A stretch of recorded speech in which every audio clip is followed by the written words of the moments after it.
Lifestyle on Wheels is brought to you by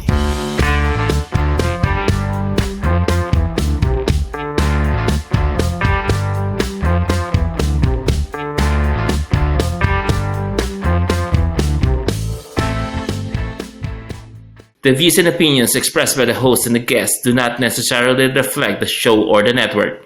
For your comments and suggestions, you may email us at motorcyclenewsmagazine@gmail.com. Good afternoon, mga televiewers. My name is Titan. And I'm Joel. And welcome To Lifestyle on Wheels.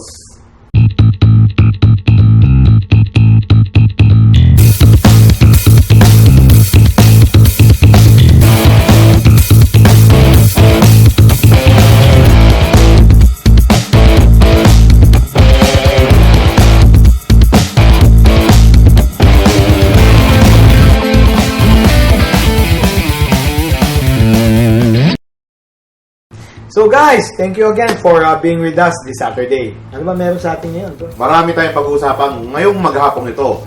Nandyan, ang Touratech Philippines. And of course, we have the Honda Cars media farewell nila doon sa president ng Honda Cars. And of course, para sa ating motorcycle news, ginanap dyan yung Diamond Motor Supercross Race 1. At sa ating car side, ito po yung bagong Honda HR-V.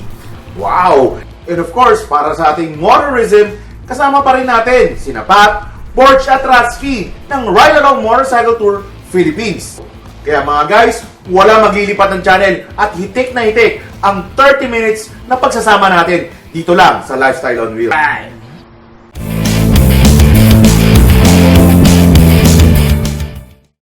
So guys, para po sa ating news and events, Of course, Papa Joel, puntahan natin ang Masinloc, Zambales kung saan ginanap ang Touratech Philippines 2017. yes, Kaya mga televiewers, panoodin nyo to.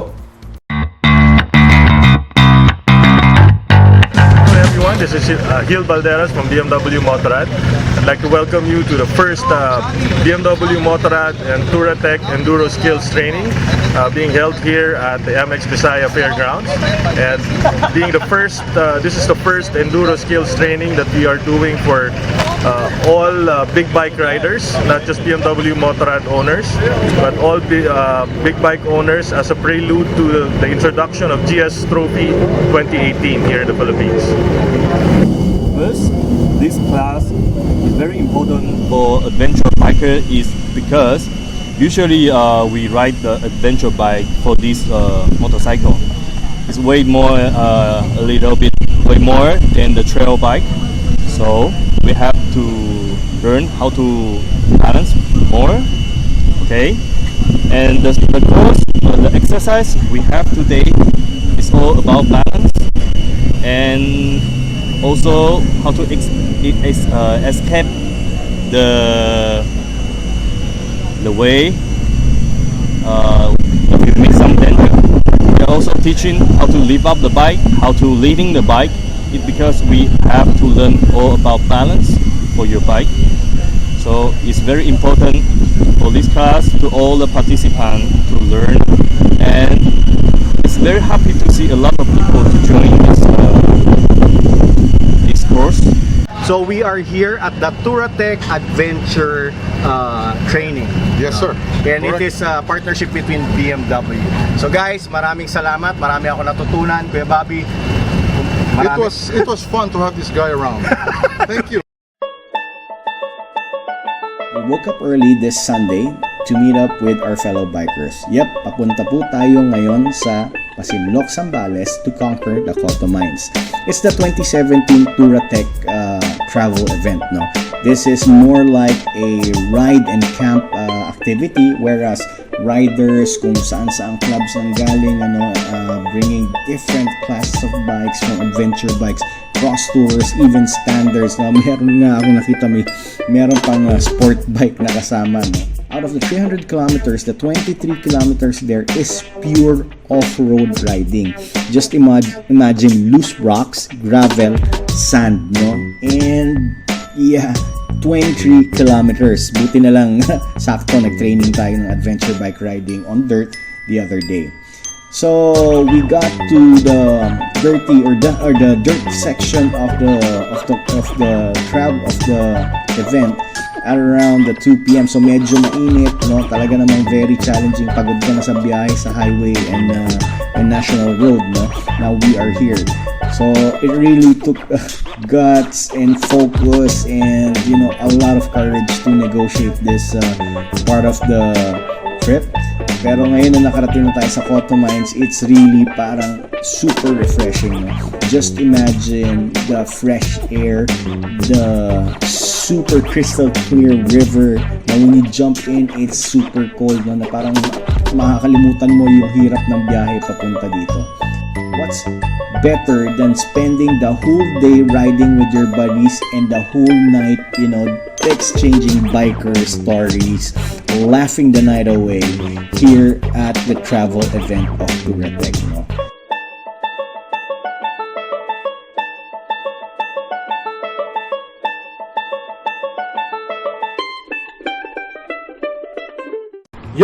Yun ang report sa atin ni Mr. Joey Storm sa Touratech Philippines. Kita mo naman, marami tayong mga kaibigan riders na dumalo. Yeah. Nandiyan sila Cheggy Medina, sila Brando. At syempre Together We Ride, sila Sir Raymond at Yung mag-asawang Gabriel. alright, oh. So next year po ulit yan.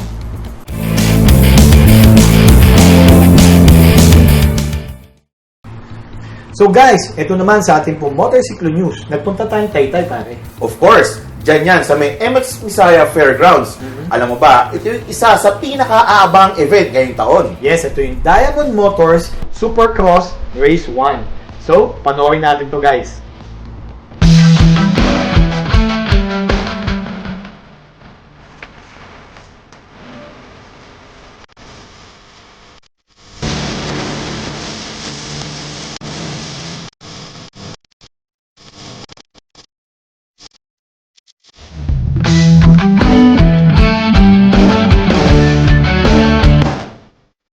Hi, good morning, ladies and gentlemen, welcome to the Diamond Motocross. This is 2007 Supercross. Yeah. Ladies and gentlemen, palakpakan po natin our very own Mayor Joey Gabalo.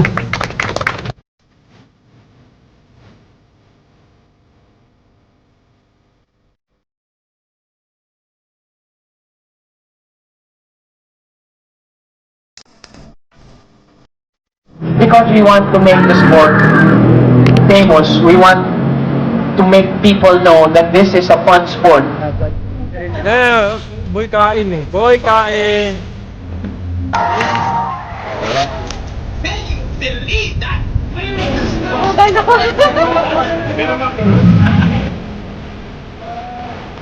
Congratulations, dear.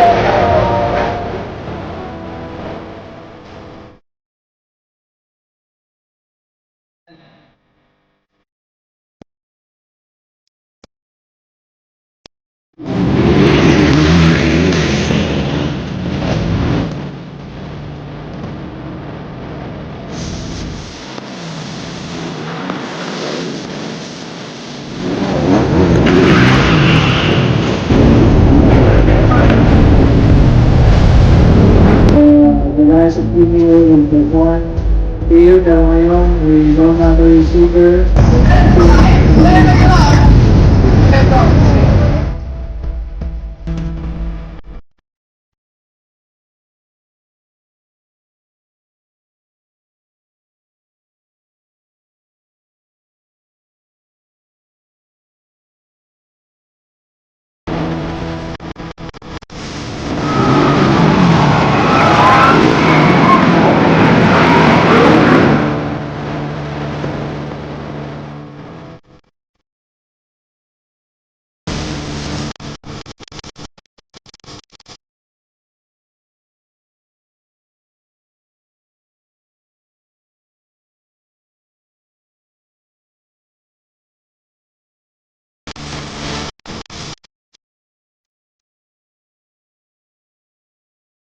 Ladies and gentlemen, these are the fastest off-road motocross riders in the country. Galing talaga ng event nila Pastor Sam, no? Oo nga naman, kita mo naman na, Papi. Talaga nagliliparan. Si Mr. Glenn Aguilar. Yon, The Rocket The himself. Rocket. And of course, hindi lang basta mga magagaling na mga kasama na karerista yung mga nandun, no? At Pati yung mga bata. mga bata. Alam mo, at early age, na-expose na itong mga bata to sa larangan ng motorsports. Oo, kasi sino pa ba magtuturo sa atin yan kundi si Pastor Sam? Oo nga, talagang saludo kami sa iyo, Pastor Sam, pagdating mo sa pag-mentor or pag-nurture Yes. ng mga batang ito. At hindi lang naman yung motocross yung ano dyan eh. Pati yung bands pagkatapos, may tugtugan yan. Wow! So, isipin mo yun all-in-one event. Yep. Diyan lang yan, sa Diamond Motocross Supercross Race 1. Yan. Kaya next time po, pag may event na ganito, sabihan po namin kayo sa amin po mga Facebook and social medias para ma-attend naman po kayo. So, on behalf of Lifestyle on Wheels, congratulations Yep. to the all riders who participated on that event. O nga, so next time, sa Race 2, sana po makasali na kayo. Kaya makita-kita tayo dyan sa MX Misaya ulit. Thanks guys.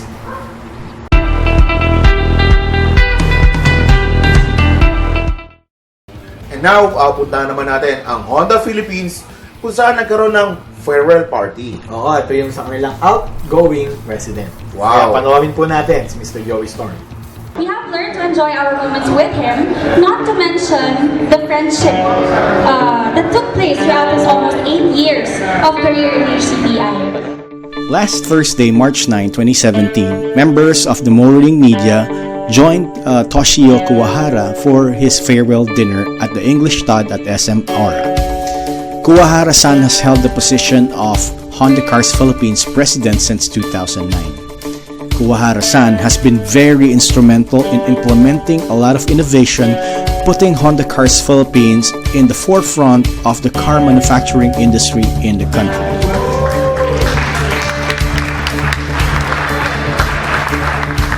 Kuwahara-san, thank you very much for your contribution to the local motoring industry and for your support. We wish you wonderful adventures ahead and more success wherever you go.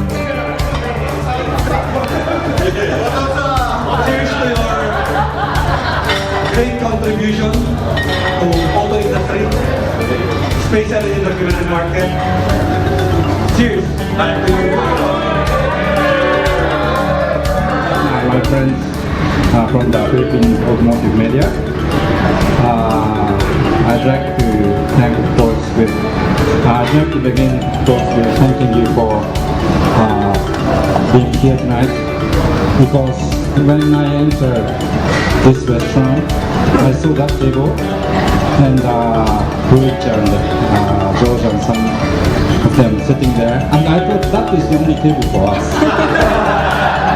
Then I realized I see some familiar faces here, and what a surprise for me that I see all of you here tonight. I know you must have been busy, but so thank you very much for coming and joining us tonight. Thank you. So there you have it, mga televiewers. So yan po ang mga kaganapan sa Honda Philippines.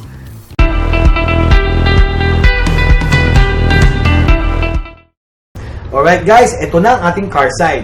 Ito pare, feature ni Mr. Joey Storm ang bagong Honda HR-V. Oo nga, papi Alam mo ba tong HR-V bagong modelo lang to dito sa Pilipinas. Yep. Noong mga early 90s wala naman ako naririnig na HR-V. Ngayon meron na. Ngayon Kaya meron guys, panoorin nyo si Mr. Joey Storm.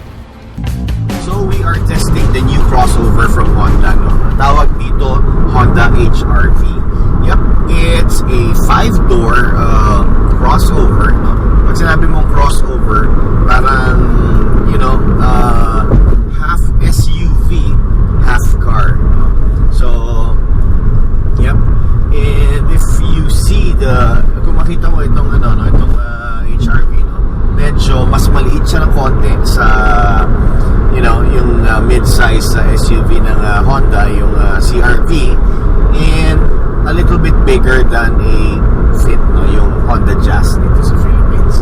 Actually, itong HR-V was built around the platform of the Fit, or sabi ko nga yung Jazz, no.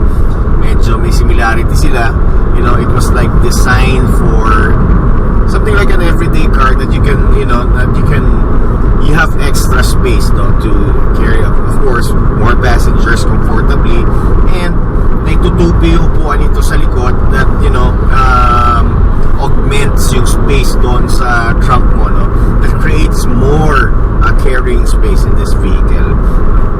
Now, the HRV is powered by a 1.8 liter VI-VTEC engine. It actually is derived from that old, the former SD of Honda. The difference lang, medyo retuned yung engine na to, no? They placed in yung parang economy mode on the ECU or the ECU of this car. Whereas pag naka-econo mode ka, parang instead na 1.8 liter engine yung tumatapos, it's just a 1.5 liter engine. So it's very economical. Now, with regards to the transmission, this is a CVT, a continuous variable transmission system, no? Which actually is really smooth. I'd say versatile crossover from Honda, no? Definitely a looker, lalo na naka-Mugen kit, no? And again, it's Honda, sabi ko nga. Nakakatuwa tong HRV kasi para din siyang kotse, maganda yung handling niya. Pero yung pinaka nagustuhan ko dito is yung malaki yung space niya dito sa loob, madaming pwedeng sumapay at madaming pwedeng ilagay, unlike dun sa mga kotse.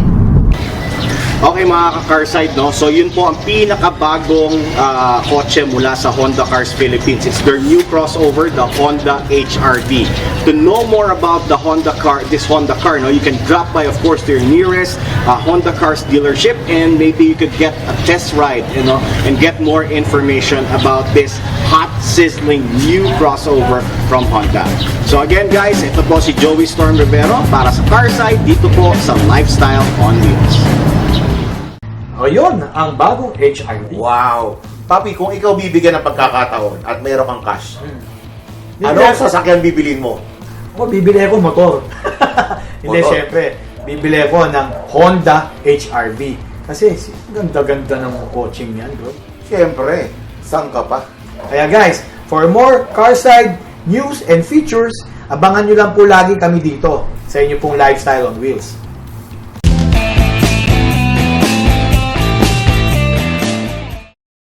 Eto na pare, ano bang abangan ng ating mga... Papi, tuwing summer, saan ka ba pumupunta? Siyempre sa Baguio.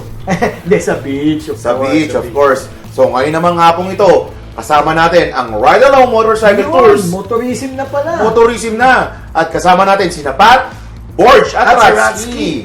Ito, ang kanilang Laia Day 4. Kaya guys, panoorin nyo to. This week on Motorism, our ride holiday destination is Laia in San Juan, Batangas. Experience a relaxing massage at Simona Spa. So, isa pa sa mga facilities ng Aquatico, yung Simona Spa. So, pasok tayo. Pamper yourself with massage treatments to rejuvenate tired bodies. They take pride in using their signature Amuin Spa oil. Simona Spa is open for appointments at 11 a.m. to 9 p.m. daily. To complete the relaxation in Laia, visit Simona Spa located inside Aquatico Resort.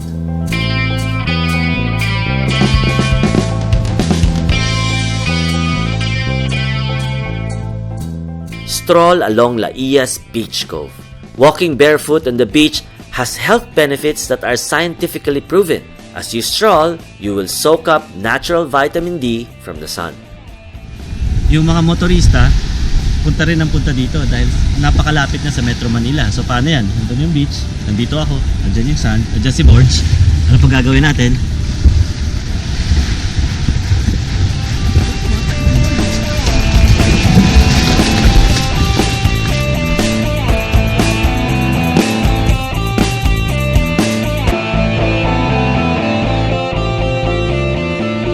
Try the flyboard at Raj Water Sports. Water sports na negotiable. And si Kuya Leo ang mag-hook up sa atin. He's from Raj Water Sports. They're the ones doing all of those activities. So itatry natin yan isa-isa. Dito sa Laia sa Aqua Verde, Raj Water Sports. Get a water sports hookup from Raj Water Sports. Okay, so ito na. Tingnan natin, nagmumotor tayong malaki 1700. Subukan natin sa tubig, no? Motorism, aquatic style.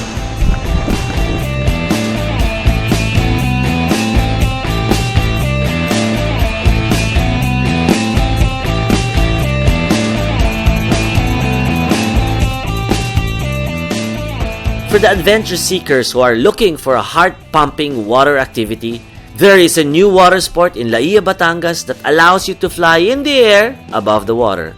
Aside from that, the flyboard also allows you to do tricks over water, dive deep, and stay underwater. Hire a bangka and go snorkeling at the marine protected area. Yung tulog na rin dito. Nasa bangka kami kasi from Aqua Verde, pupunta kami sa 50 minutes away is a snorkeling area. It's a marine sanctuary. So, it's one of the things to do na dapat gawin ng mga motorista dito pag nandito kayo sa Laia, San Juan, Batangas. Due to its location in the Verde Island Passage, Laia boasts of a rich marine biodiversity. Ngayon, hindi lang snorkeling ang gagawin natin. Meron din tayong feeding program ng mga fish.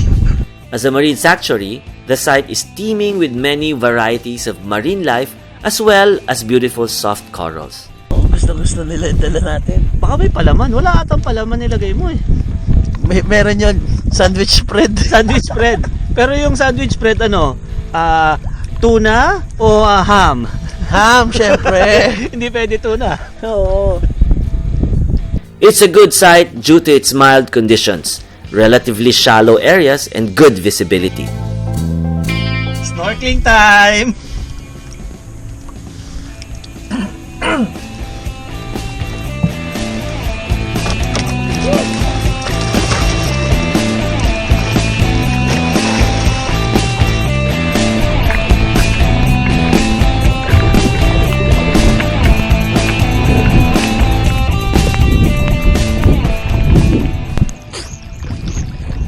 So nakita nyo, maganda, may okay yung corals, daming isda, iba-ibang klase. Snorkeling, Laia, Batangas.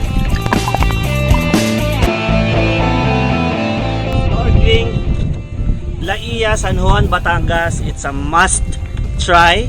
It's one thing that you should do, especially for motoristas pag nandito kayo sa Laia, Batangas. Woo!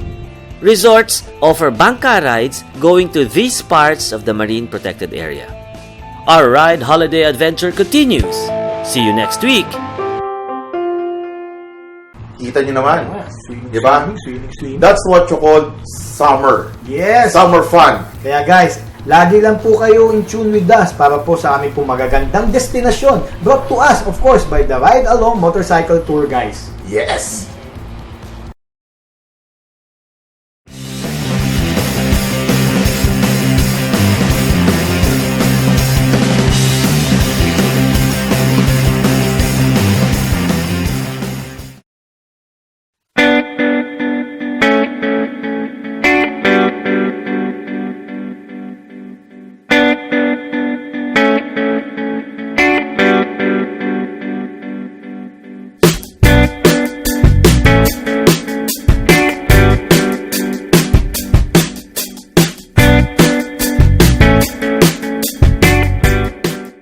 Mga siklumistas, nandito po tayo ngayon sa may Malabon, sa may Zoe's Burger kasama ng aking kababata na si Mr. Ian Abella, si Penny. Pwede mo bang masabi sa ating mga viewers kung ano ba ang Zoe's Burger? Well, ang Zoe's Burger is actually it's a typical na American lang to eh. Parang lahat ng konsepto. So, nilagay ko na dito sa Zoe's na to. So, ano inspiration mo dito? Bakit? Well, basically, syempre, una-una, pamilya ko. Yung name na Zoe, yan, I name yung anak ko, daughter ko, actually, yung panganay ko, si Zoe, no? Okay, bakit burger? Yun nga. Dahil, siguro, ito yung fast pacing na ngayon nung in ngayon, tatak sa panlasa ng Pilipino. No, ito yung typical, parang kahit hindi ka na mag-rice, na medyo heavy na. No, complete na meal na parang gano'n. Ano yung malaking burger na yan? Itong malaking burger na ito tinatawag kong monstrous. Monster? Oh, nga. Hefty. Mukhang ikaw nga kakainin. Yeah, monstrous hefty. Beefy burger. Itong isa, ano ba yan? Okay. Ito naman yung ano natin, no? Ito yung bacon sausage wrap. So, basically, Bacon sausage wrap. Okay. Basically, yung bacon, no? Nirap lang naman natin sa sausage, no? How about yung isa namang sausage? Ano ba yan? Sausage ba yan? No, ito yung tinatawag natin, version ko ng ano yan, Philly cheesesteak. Okay. Actually, sa Amerika kasi, ibang bansa kasi, isa sa mga signature ano yan mga sandwiches nila yan. Alright. So, ito yung version ko ng ng Philly cheesesteak. Wow. Ito yung Perlita Philly cheesesteak. So, Okay. I named Binan. Si Bian. Oy! Papalakas kay Bianan. Sa mother-in-law ko yan. Actually, yung haramihan ng mga pagkain ko, no? Talagang yung may name, ah. lahat yan may storya behind that, no? Alright. Itong burger ng Yan. pagkataas na yan. Ano naman So, yan? ito yung isa sa, ano namin, no? Yung parang pinopromote namin kasi ito yung challenge na tinatawag. Ito yung mga nakita namin sa baba na Wall of Fame. Wall of Fame, no? So, pag naubos mo siya within 5 minutes, may libre kang shirt, no? Pag naubos siya 10. So, question, aside doon, Yes. nakita ko naman tong kakaibang mga drinks mo. Yan. Ito, mga beer to, di ba? Flavored beer, yan. Flavored Isa sa beer, mga- hindi lang pulang banog may flavor, ha? Oo, Ito, beer. okay. Ano naman inspiration mo rito? Para dun sa mga hindi mahilig masyado sa beer, hindi masyadong beer lover, no? Okay. So, binigyan ko siya ng twist, no? Para naman at least matikman man lang yung sarap ng ano, no? Siyempre, hindi yung sa mamahaling lugar lang nila mabibili. Baga, kesa pumunta kayo sa mga social na lugar, no? Mukhang malalasing ka na sa 2-3 lang nito eh. Actually, Suwabe-suwabe. mag-enjoy ka dyan, mag-enjoy. Tsaka napansin ko, meron din beer. Dahil, napuna rin namin, meron ka sa second floor mo Yes. ng video, okay ba? Okay, Bakit? KTV, no? KTV, Actually, okay. Tapos paano? Magkano naman isang rent? For this room, no? Parang lalabas siya is 200 per head yan. Per head, okay. Minimum of 5 persons. So, kailangan 5 kayo, no? So, 1,000. 1,000. So, Meron- consumable na siya ng food and drinks. So, lumalabas, libre yung kwarto mo. Good for 2 hours yan. Okay, marami ng kanta yun. Oo, marami na. Okay, pare, totoo lang, manghang-mangha kami dito sa mga iyong menu. Salamat. Kakaiba at talagang very tasty pa.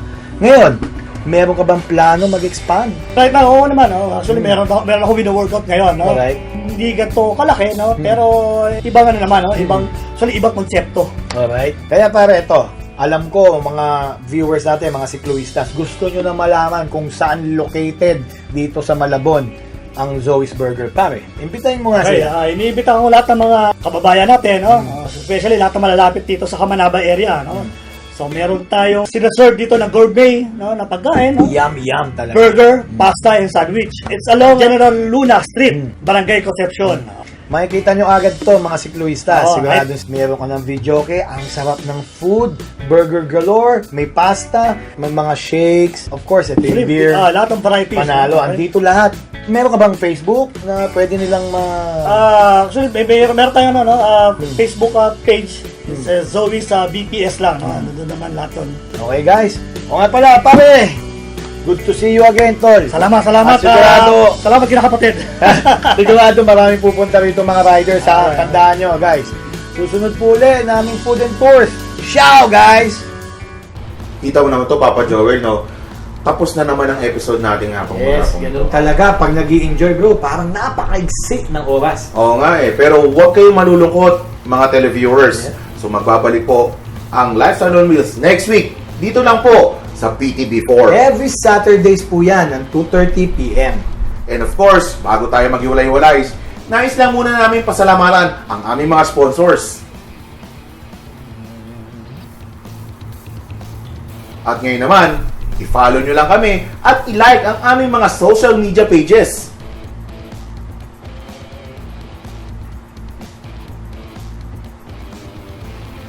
And kung gusto nyo mapanood ang mga past episodes, dun lang po sa www.motorcyclonews.com.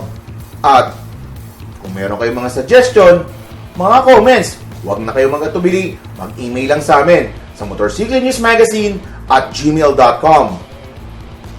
So fellow televiewers, this is Titan. I'm Joel. And this is your #1 motoring lifestyle show on television. Lifestyle on Wheels. How old are you? 7. How old are you? 7. Would you like to thank your sponsors? Yeah. Okay, thank them. Lifestyle on Wheels is brought to you by